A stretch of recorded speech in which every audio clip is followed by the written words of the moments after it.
오늘도 진정으로 주님이 주신 그 말씀의 기쁨을 누리기를 원합니다. 주님 말씀 때문에 무한히 행복한 시간이 되기를 원합니다. 오늘도 이 말씀을 듣고 내 영혼이, 내 삶에 변화가 있어야 될 텐데 정말로 사모하는 마음으로 나왔사오니 이 사모하는 마음을 마귀에게 빼앗지 않도록 주님 붙잡아 주시옵소서. 오늘도 정말로 말씀을 통해서 은혜를, 말씀의 깊이를 깨달아 그 기쁨의 맛을 보면서 행복해지는 시간이 되기를 원하오니 성령님 우리를 주관하여 주옵소서. 오늘도 오직 주님의 도구로만 쓰임받기를 원합니다. 감사하며 예수님의 이름으로 간절히 기도 올려옵나이다. 아멘. 오늘도 복되고 귀하고 아름다운 이 예배에 참석하신 여러분을 진심으로 주의 이름으로 환영하고 사랑하고 축복합니다. 아멘. 잘 오셨습니다. 제가 지난주, 지난주 계속해서 반복해서 이런 말씀을 드렸습니다. 우리는 살려야 된다. 어떤 일이 있어도, 무슨 일이 있어도, 어떤 사람인지 이든지 살려야 된다. 이 말씀을 드리는데, 살린다고 해서 그냥 살려주는 것이 아니라 내가 죽여질 때 비로소 그 사람이 살 수 있다는 겁니다. 내가 죽여야 삽니다. 내가 죽어야 살릴 수 있습니다. 가장이요, 직장에 나가면 정말로 치사하고 안일 것 없고 노벨감을 느끼며 자존심이 상하는 경우가 한두 번이 아닙니다. 얘라 이까짓거 때려치자고 사표를 쓰고 싶은 마음이 꿀떡했지만 내가 내 승리를 죽이고 내가 죽어야 내 가족을 지킬 수 있기에 그냥 참고 자기를 죽이는 겁니다. 아내들도 마찬가지입니다. 내가 어떡하다 저런 인간 만나서 이렇게 살고 고생하고 있지. 다 때려치고 싶고 나가고 싶지만 내가 내 승리를 죽여야, 내가 죽어야만이 내 가족을 지킬 수 있기에 그냥 꼭 살는 거예요. 내가 죽어야만이 상대편을 살릴 수가 있다는 사실입니다. 여러분, 제가 실명을 대서 죄송스럽습니다만 우리 김효신 자매님이 하곡도에서 여기까지 매주 와요. 우리 비 오는 날은 못 오니까. 그런데 오는 시간이 무려 1시간 반 내지 2시간이 걸립니다. 물론 부담감, 거룩한 부담감이 있긴 하지만 제가 이런 말씀도 드렸어요. 너무 멀다, 너무 멀어. 가까운 교회를 나갔으면 좋겠다. 거기만, 여기만 주님이 계신 건 아니니까 괜찮다. 그래도 그 부담감 때문에 매일 여기로 와요. 그 불편한 몸을 가지고 2시간 동안 여기 온다는 것, 마을버스 타고 전철 타고 또 갈아타고 저기서 버스 타고 여기까지 온다는 것 쉬운 일은 아니에요. 늘 내가 그 자매님으로서 기도할 때마다 하나님, 저렇게 불편한 몸을 끌고 2시간씩 주의 일을 하게 오고 있는데 고쳐주셔야죠. 주의 능력이 임하여야지라고 기도하면서도 순간순간 나를 죽이지 못할 때가 참 많이 있습니다. 왜냐하면 그렇게 해서 오늘 치유 기도 선포할 때 저 자매님이 치유만 된다면 우리 교회는 끝난다. 수많은 사람들이 모여올 거야, 능력 있는 목사라고 소문날 거야, 이 욕심을 버리지 못할 때도 상당히 많이 있습니다. 그런데 내가 정말로 그 자매님을 살리는 기도하기 위해서는 나는 죽어져야 돼요. 그분이 고쳐져서 내게 어떤 이익이라든가 어떤 게 생기는 것이 아니라 얼마나 불편하겠는가, 얼마나 힘이 들겠는가, 그게 안타까워서 그냥 나의 욕심을 죽여버리고 그분만을 위해서 기도할 때 그 기도가 생명을 우리를 살리겠어요. 주님도 우리를 살리기 위해서 십자가에서 죽으셨습니다. 죽으셔서 우리를 살리셨습니다. 우리도 다른 사람을 살리려고 하면 내가 죽어야 됩니다. 내가 죽여서 여러분 주변에 있는 많은 사람들을 살리는 아름답고 복된 성도가 되시기를 주의 이름으로 축원합니다. 아멘. 우리는 여러분이 아시다시피 종려주일입니다. 종려주일 하면 이런 그림을 떠올릴 수 있습니다. 길가에 많은 사람들이 모여서 종려나무 가지를 흔들면서 호산나 호산나 외치고, 제자들이 겉옷을 벗어서 마귀 새끼 위에 안장 삼아 넣었고, 또 많은 사람들이 그 길거리에다가 자기 겉옷을 다 벗어서 레드 카페트를 만들었습니다. 그것을 주님께서 어린 닭의 새끼를 타고 질질 끌면서 가는 모습을 우리는 그려볼 수가 있습니다. 가만히 보면 그 사람들이 종려나무를 흔들면서 외치고 있는데 호산나 호산나 호산나 외칩니다. 근데 이 호산나라는 뜻은 시편 118편 25절에 있지만 이제 구원하소서, 지금 나를 구원하소서 하는 소리입니다. 이것이 히브리어로 호시안나인데 그것이 헬라어로 호산나, 영어로 호산나, 그리고 한글로 호산나로 그렇게 기록되었습니다. 이렇게 막 환호하면서 종려나무를 흔들다가 어떤 사람이 옆에 있는 사람에게 물어봅니다. 도대체 어떤 분이시게 이렇게 환호하고 환영하는 거야? 그러자 누군가 이렇게 대답합니다. 예수라는 선지자이시오.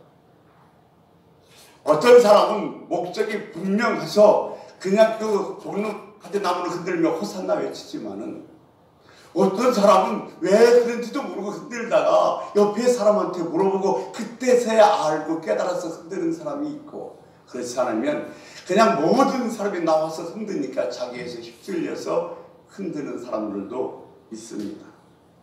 오늘 이 예수님께서 예루살렘 성에 입성하는 이야기는 작게는 이스라엘 백성들이 해방을 위해서 입성하셨고, 크게는 온 일을 구원하시기 위한 구속자 대속사로서의 입성입니다. 우리는 종료주일을 지난 그 다음 한 주간을 고난주간이라 하고 그 다음은 부활절을 지냅니다. 이 고난주간 이야기, 예수님이 십자가의 고난 얘기는 성경 사복음 마태, 마가, 누가, 요한복음에 다 기록되어 있고 그 분량이 무려 3분의 1이나 됩니다. 근데 주님이 태어나신 이야기는, 탄생 이야기는 마태와 누가복음에만 기록되어 있습니다. 그런데 오늘 종료주일이 어떤 의미를 갖고 있는지, 얼마나 중요한 의미가 있는가 하면, 주님께서 예루살렘의 입성 이야기는 사복음서 마태, 마가, 누가, 요한복음에 다 기록되어 있습니다. 다시 말하면 주님의 탄생보다 주님의 십자가의 고난이 훨씬 더 많이 강조되었고, 주님의 탄생보다 예수 그리스도의 예루살렘 입성 이야기가 훨씬 더 많이 강조되어 있다는 겁니다. 오늘 예수님께서 이 예루살렘 성에 입성하는 것은 우리를 구원하기 위한 구원자의 입성 이야기입니다. 많은 사람은 야, 저분이야말로 이제 오셨어, 우리 민족을 해방시킬 분이야, 강력한 힘이 있는 분이야, 강력한 리더십이 있는 리더다라서 지금 예수 그리스도에게 박수와 환호를 보내신 겁니다. 근데 주님께서는 그들의 왕이 아니라 십자가에서 하나님 말씀을 이루기 위해서 지금 예루살렘 성에 입성하신 것입니다. 이스라엘 백성들이 원하는 메시아가 아니라 하나님께서 원하시는 그 메시아 길을 지금 따르고 있는 것입니다. 메시아라는 단어는 딱 한 사람에게만 적용되는데 그 해석은, 그에 대한 기대는 각자 다 달랐습니다. 그래서 보세요. 예를 들면 세례 요한이 예수님을 보고서 이렇게 얘기를 하고 있습니다.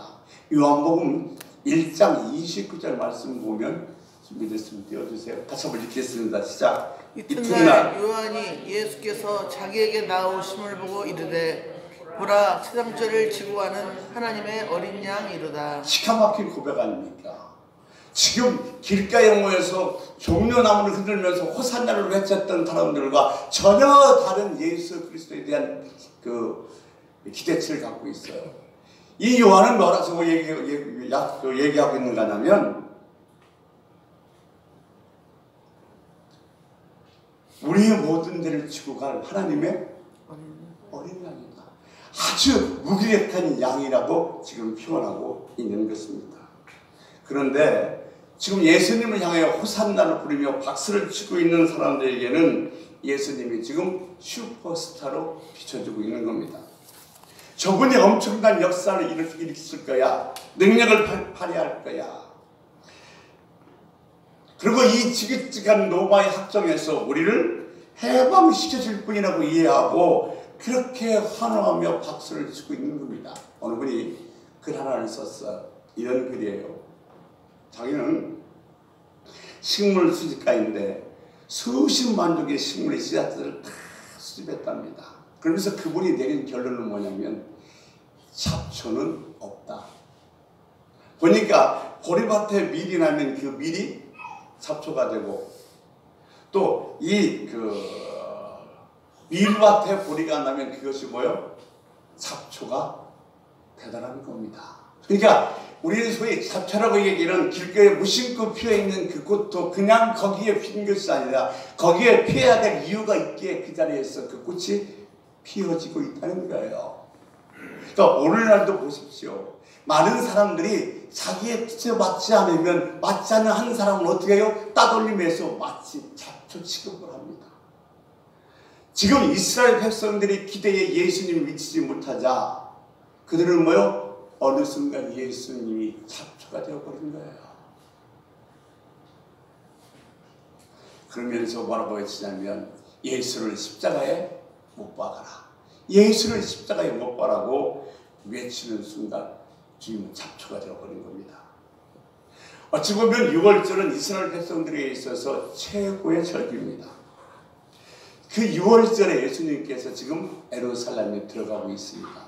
6월절이 어떤 절기면 이렇게 표현하고 있습니다. 요한복음 11장 55절 말씀에 보면 유대인의 6월절이 가까움에 많은 사람이 자기를 성결하게 하기 위하여 6월절 전에 시골에서 예루살렘으로 올라갔더니 아멘. 예수님이 지금 이 예루살렘의 입성을 디레로 삼은 날이 바로 이 날이기 때문에 그런 겁니다. 이스라엘 백성들의 3대 절기가 있습니다. 이 6월절, 그다음에 맥주절, 수장절입니다. 이거 다 하나님이 기념하는 절기입니다. 그런데 이 6월절은 이스라엘 백성들을 해방시키는 해방기념일도 되고 또한 뭐냐면 그들이 해방돼서 죽을 수밖에 없었어요. 그런데 어린 양 피를 문선지에 발라서 다시 다 살아난 말미암아 새로운 국가를 만드는 국가 탄생 기념일이기도 합니다. 더군다나 성경의 모든 기초가 되는 날이기도 하죠. 이 날이 엄청난 임을 알고 있었기에 그리고 그날 예수님께서 예루살렘 성에 입성한다는 것은 지긋지긋한 로마 정부의 학정에서 해방되는 날이라고 믿었기에 그들은 그렇게 길거리에 모여서 호산나를 내치며 환호와 박수를 보냈던 것입니다. 자, 일반인들은 그래서 몰라서 그랬다고 합시다. 근데 3년 동안이나 주님을 따라다녔던 야고보와 요한은 그날 어떤 이야기를 하고 있냐면 예수님께 찾아가서 이렇게 말합니다. 이제 주님의 나라가 돌아야 하면 이스라엘 백성의 나라가 회복되면 그때 우리를 좋은 자리, 좋은 위치에 한 자리씩 앉게 하게 주옵소서라고 얘기합니다. 내가 지금까지 주님을 따랐던 이유는 바로 이거라는 거예요. 주님이 이 나라를 해방시키면 좋은 자리에 앉기 위해서 나 여태까지 주님을 따라왔습니다라는 고백입니다. 일반인들이야 몰라서 그럴 수 있다고 하지만 3년 동안 주님을 따랐던 주님의 제자들조차도 오해했던 날 그날이 바로 종료주일입니다. 우리는 화려한 예수를 믿는 것이 아닙니다. 십자가의 예수를 믿습니다. 박수치고 환영하는 예수 그리스도가 아니라 겸손하게 낮아진 예수 그리스도를 믿는 겁니다. 이 호산나 호산나 하면서 외치는 이 백성들의 함성 뒷속에 감춰진 하나 아름다운 이야기를 우리는 들춰내 볼까 합니다. 호산나라는 외침은 분명한 해방의 외침입니다. 우리를 해방시켜 주세요. 우리를 살려주세요. 이 지긋지긋한 억압에서 우리를 벗어나게 해주세요. 이 민족에게 메시아는 자기들을 모여 해방시키는 구원자였으로 생각했던 것입니다. 그래서 근데 그날에 누가 예수님이 오셨어요. 해방시켜주세요. 지금 오늘이 그때입니다. 바로 오늘입니다. 이날입니다.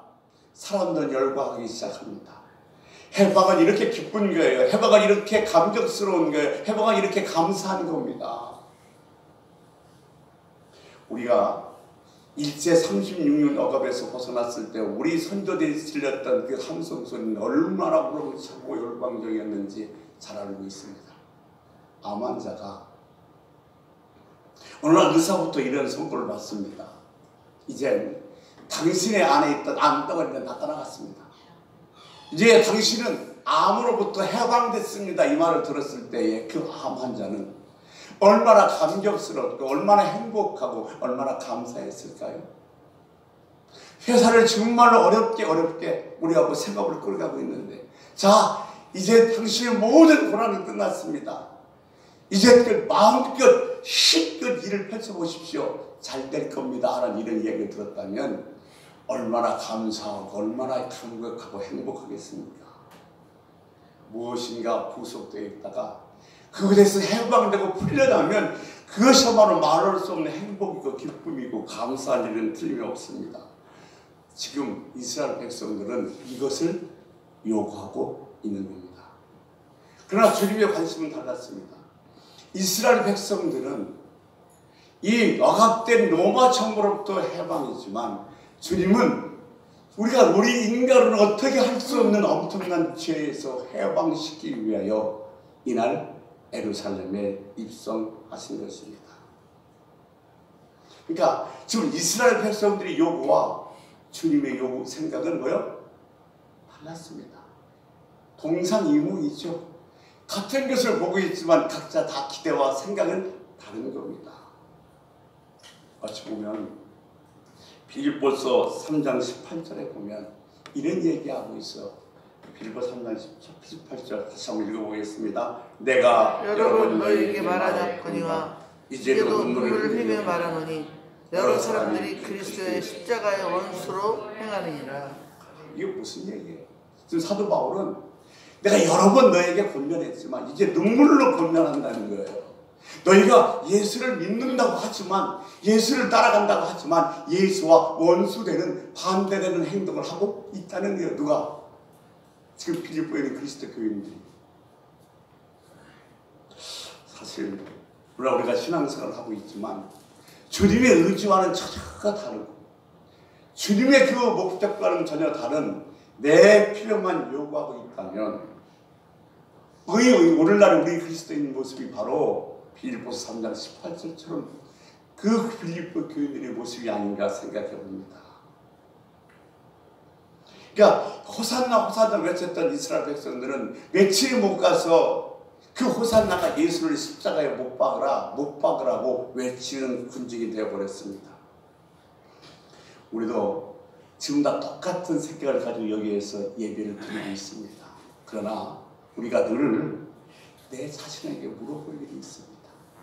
내 자신에게 한번 점검해봐야 됩니다. 지금 내가 요구하고 있고 내가 지금 가는 길은 정말로 주님께서 원하시고 주님이 향하고 있는 목적과 같은 것인가?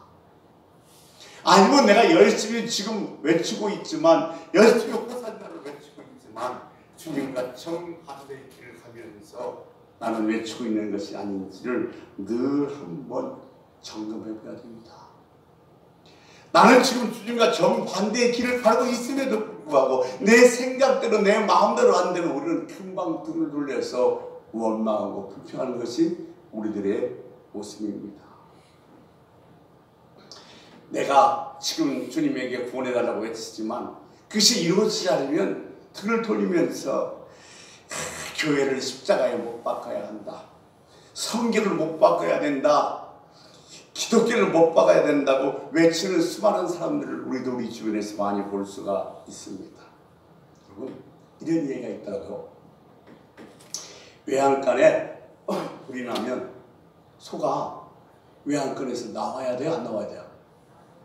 나와야 살죠.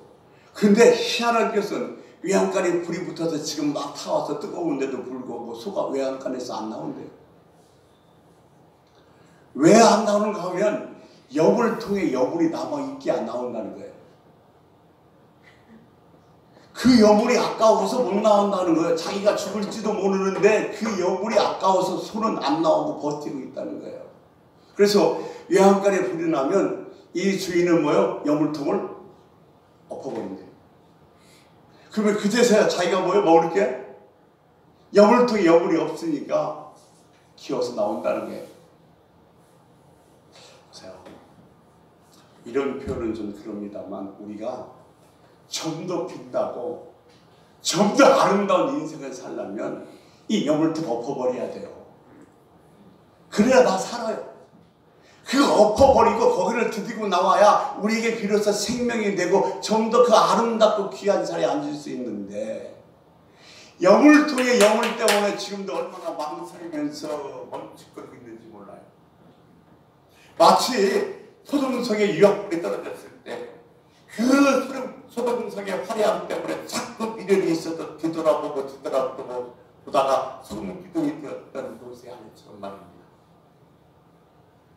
그러니까 우리도 자꾸만 세상 것에 미련이 있어 뒤돌아보다가 죄인도 아니고 세상도 아닌 그 가운데에서 소금 기둥이 되어서 신앙생활을 하고 있는 것은 아닌지 한번 생각해 봐야 된다는 겁니다.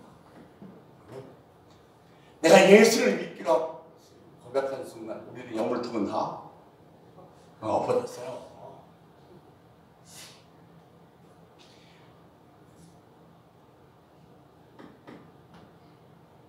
자, 오늘 이게 이 항성을 지르고 있는 이스라엘 백성들 속에 그 뒷속에 감춰 있는 한 가지 아름다운 이야기를 질쳐내려고 합니다. 예수님은 베들레헴에 들어가시기 전에 제자들에게 얘기했습니다. 이거 마을에 가라. 그러면 거기에 나귀와 닭의 새끼가 메어져 있을 것이다. 그럼 풀어서 가져와라. 그리고 주인이 왜 주인이 허락도 없이 이 나귀를 풀어서 가져가냐고 하거든. 이렇게 얘기해라. 주가 쓰시겠다. 그래서 주님의 제자들이 정말로 마을로 들어갔고, 마을에 들어가니까 나귀와 나귀 새끼가 메어져 있습니다. 그래서 그걸 풀으라고 하는데 주인이 와서 도대체 당신들은 누구인데 내 허락도 없이 이 나귀와 이 새끼를 풀러서 가져가려고 합니까? 라고 합니다. 자, 주의 말씀대로 주님의 제자들이 주가 쓰시겠다 라고 말했습니다. 그랬더니 이 주인은 아무 소리도 없이 나귀 새끼와 나귀를 뭐요? 일단 내주는 거예요.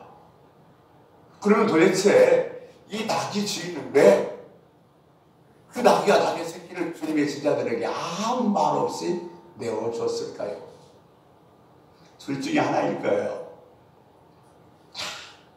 저분이 오셔서 이제 나라를 세우면 내가 이 나귀와 나귀 새끼가 하나 들린 것을 가지고 야 얼마나 큰 상을 주실까? 이런 기대감 때문에. 또 하나는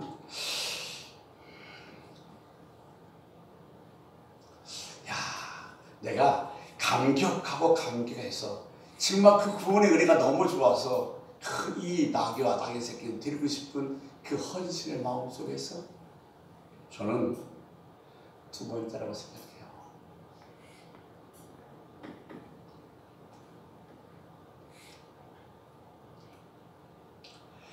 거룩한 헌신과 드림이 있다면 그 신앙생활은 얼마나 행복할까요? 갈라디아서 6장 12절에 보면 이런 말씀을 기록해 놓고 있습니다. 갈라디아서 6장 12절 말씀 한번 같이 보겠습니다. 같이 읽습니다. 무릇 육체의 모양을 내려하는 자들이 억지로 너에게 할례를 받게 함은 그들이 그리스도의 십자가로 말미암아 박해를 면하려 함 뿐이니라. 아멘. 지금 이 갈라디아 교인들은 뭐냐면 당장 자기가 부딪히는 그 문제만을 해결하기 위해서 예수 그리스도를 믿고 있었다는 겁니다. 마음의 감동은 없습니다. 그런데 껍데기 모양은 있어요. 그것은 진정한 믿음이 아니라는 겁니다.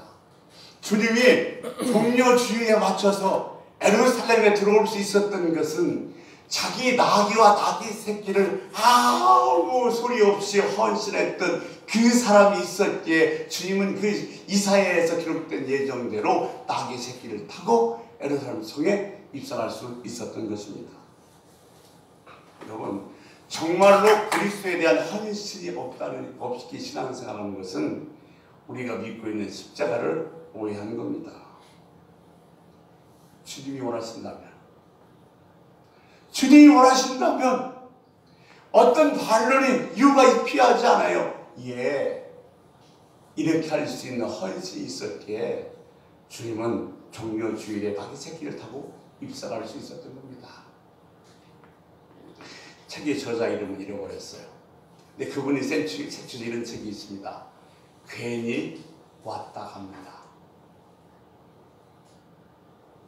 괜히 왔다 가면 얼마나 허무해요? 그렇지 않아요? 지금 여러분이 1시간 예배 드리고 돌아가시는데 아무것도 얻은 것이 없이 괜히 왔다 간다면 지금 가슴 아픈 일 아니에요? 목적과 목표가 분명히 하고 주님이 원한다면, 주님이 쓰시겠다면 내 시간 드릴게요. 내 재능 드릴게요. 내 몸 드릴게요. 이런 거룩한 헌신이 있으면, 이런 거룩한 결단이 있다면 절대로 괜히 왔다 가지 않습니다. 그런데 이렇게 백성들은 환호하고 막 호산나를 외치는데 놀라운 것은 주님께서 뭐요? 조용하셨다는 거예요. 엄청난 인파입니다. 이 6월절이 되면 예루살렘에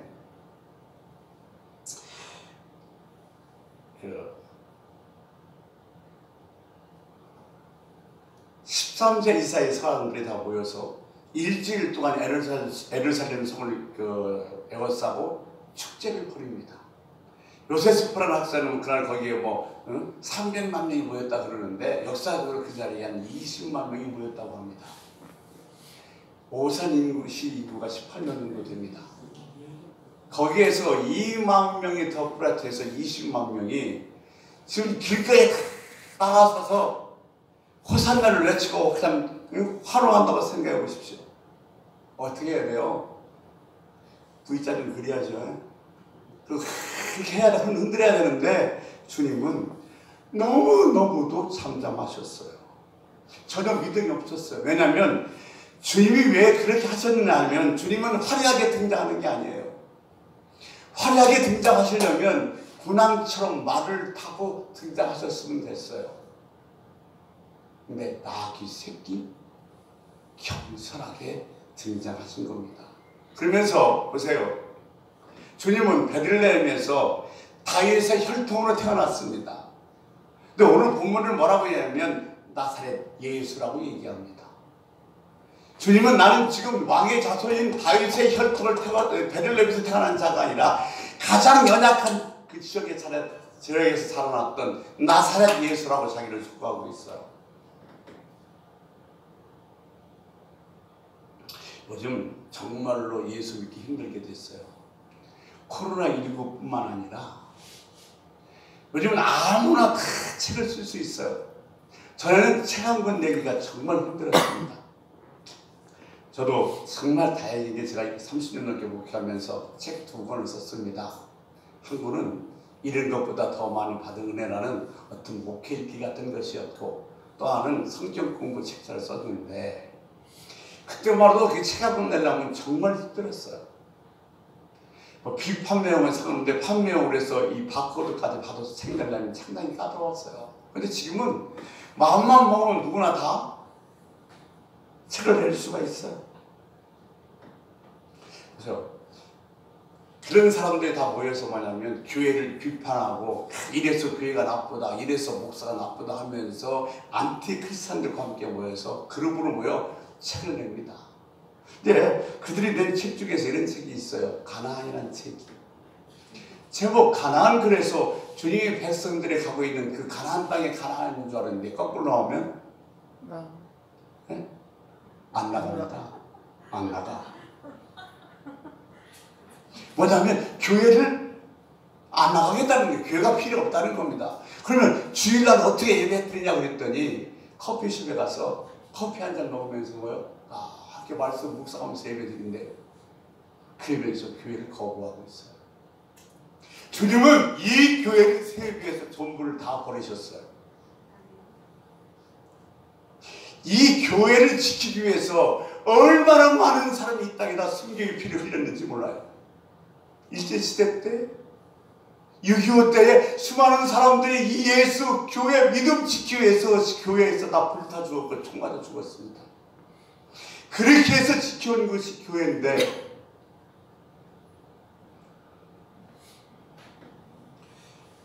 거기 안 나가고 혼자 커피 먹으면서 내가 신앙생활 하겠다고요? 우리는 정말로 지금요 혼돈의 시대에 살고 있습니다. 잠시만 한눈을 팔면, 잠시만 나를 돌아보지 않으면, 내가 진짜 신앙인가를 제대로 보지 않으면 세상 속에서 정말 내가 원하는 대로, 내가 가고 싶은 대로, 내가 바라는 대로 편안한 예수 믿기가 너무너무 좋게 된 세상이에요. 지금 내 마음대로 믿고 내 마음대로 살아간다면 거기에는 십자가는 없습니다. 거기에는 내가 맞아, 내가 옳다는 소리만 있을 수밖에 없어요. 예수님이 베들레헴에서 다윗의 혈통으로 태어났지만 나사렛 예수, 정말로 열악한 지방에서 태어난 자기를 자랑하고 계신 겁니다. 우리들의 모든 신앙 고백은 세상의 언어가 아니라 성경의 언어여야 됩니다. 아멘. 우리들의 신앙의 기준은 세상의 화려함이 아니라 십자가야만 합니다. 두 남자와 두 여자가 결혼했어요. 근데 한 여자는 완벽한 여자예요. 몇 마음을 데가 없어요. 근데 한 여자는 정말로 형편이 없는 여자였어요. 이 정말로 완벽에 가까운 여자와 결혼한 남자는 속으로 뭐요? 땡 잡았다고 생각했어요. 저 여자의 한두 가지만 고치면 정말로 퍼펙트한 여자가 돼서 내가 너무너무 행복하겠다고 생각해서 여자의 잘못된 두 가지를 고치려고 매일 지적하고 잔소리하고 나몰았습니다. 그런데 어느덧 그 여자는 점점점 자신감을 잃어가 버리고 언젠간 자신도 모르는 채 우울증에 걸려져 있다는 겁니다. 그런데 다른 여자와 결혼한 이 남자는 자기가 봐도 이 여자는 너무너무 형편이 없어요. 잘하는 게 아무것도 없어. 그래서 뭐 조금만 잘하면, 밥을 잘하면, 야 어떻게 밥을 이렇게 잘할 수 있나? 밥은 너무 맛있다. 청소만 해도 너무너무 깨끗해. 빛나. 이렇게 칭찬했더니요, 어느 정도 세월이 흐르니까 그 여자는 완벽한 여자가 되어 있더랍니다. 여러분, 잘하고 계셔요. 아멘. 아멘. 잘하고 계십니다. 내가 누군가에게 힘을 북돋아주고 내가 바른 길로 인도하고 바른 길로 갈 수 있다면 그 사람은 미래의 희망입니다. 여러분, 누군가에게 부족한 것을 채워주고 바른 생각을 하고 바른 길을 간다면 여러분이 바로 이 오산주라교회 미래의 희망인 줄로 믿습니다. 아멘. 이게 독약입니다. 그런데 여기다가 독약에다가 딱 써놓으라고 그랬더니 어떤 분이 저한테 이렇게 말씀하십니다. 목사님, 여기 독약이라고 써놓으면요 분위기가 험악하니까 설탕물이라고 써놓죠. 그럴 수 있어요? 그럴 수 없는 거예요. 무슨 소리를 하냐고 이건 독약이라고 써놓아야지 라고 나무를 했습니다. 라고 합시다. 정말로 목사가 사랑하는 사람은 어떤 사람이냐면 나무랄 수 있는 사람이에요. 많은 사람은 나무라면 어떻게 해요? 삐집니다. 그런데 내가 그 사람이 잘못된 것을 나무랄 수 있다는 것은 그 사람은 정말로 나를 믿고 따라올 수 있다는 믿음이 가기 때문에 그건 잘못된 거야. 그건 바꿔야 되고 나무랄 수 있는 거예요.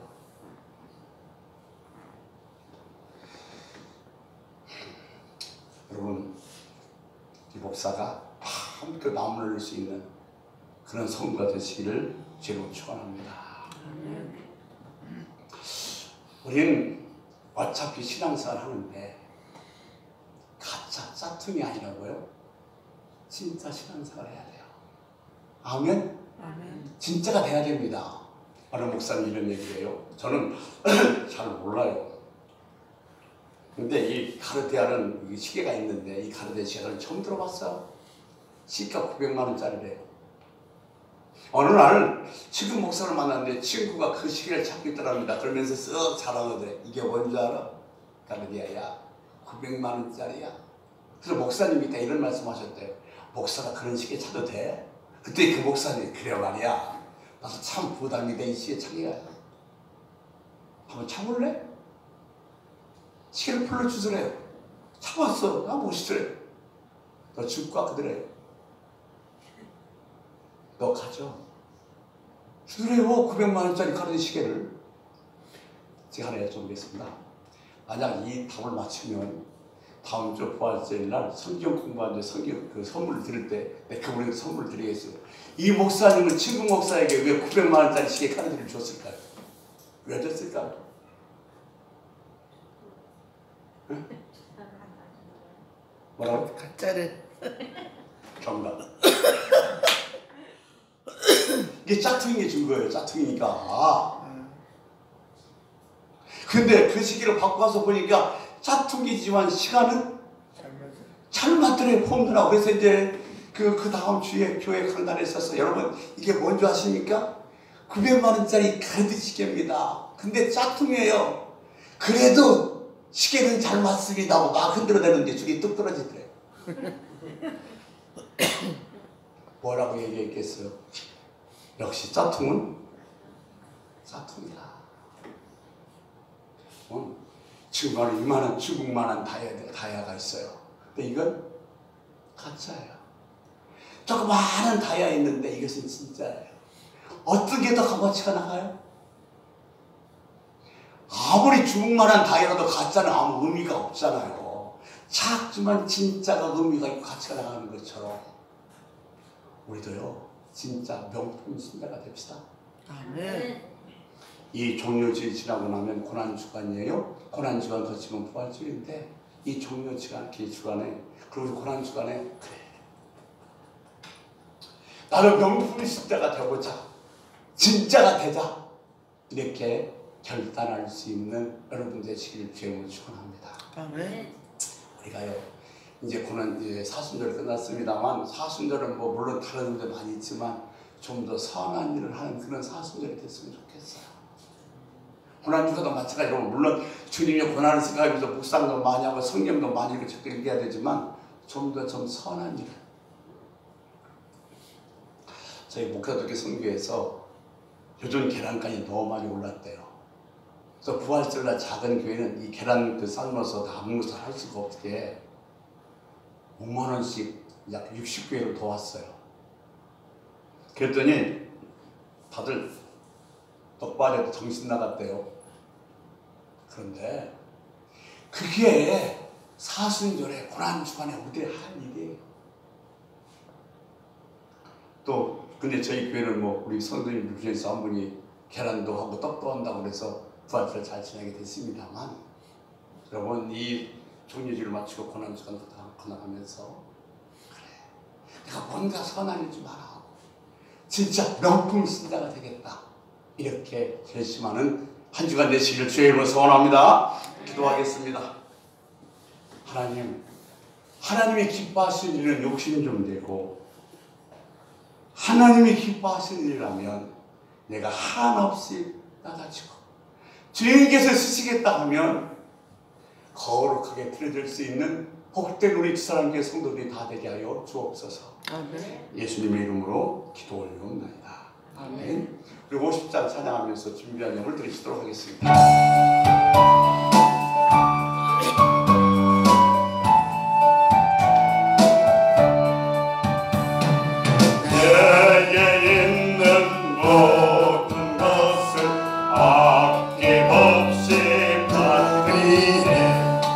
사랑하고 의지 할렐루야